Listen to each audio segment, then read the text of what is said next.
This morning, hundreds came out to the Central Texas State Veterans Cemetery for their Memorial Day ceremony. One Army colonel says that this is not just about remembering the soldiers you know, but it's about learning the stories of those you don't know.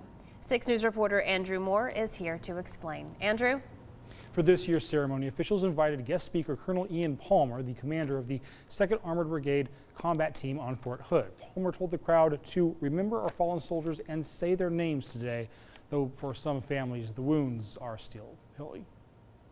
He's very funny. He was very loving.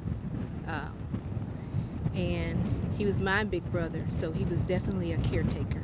First Sergeant Anthony Wayne Bess was a paratrooper. He served in Afghanistan. He passed away in 2019, leaving behind a sister and a wife. He just cared about the family. He always cared about my kids, about me.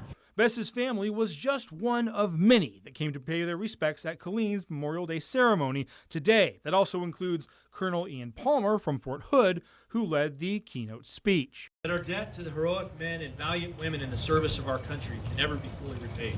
And as the community honored our fallen soldiers with songs and flowers, Palmer reminded the crowd that every soldier has a story. He then issued a challenge. And I hope you join me in learning the story of someone you didn't know. Put a human face of their sacrifice. For Stephanie Dunaway, it's the story of a brother gone too soon. He was like my best friend, and we would talk hours on the phone till in the morning, a.m. I miss him so much. For William Lewis, it's the story of an old friend, Ron Taylor. And he loved soldiers. He took care of soldiers. He was a soldier himself. Yeah. And he's soldier to the end. And we love him and we miss him.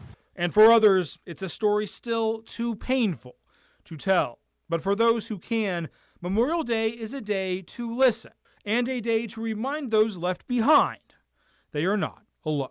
I'm connected to everybody, because we all are suffering from missing somebody.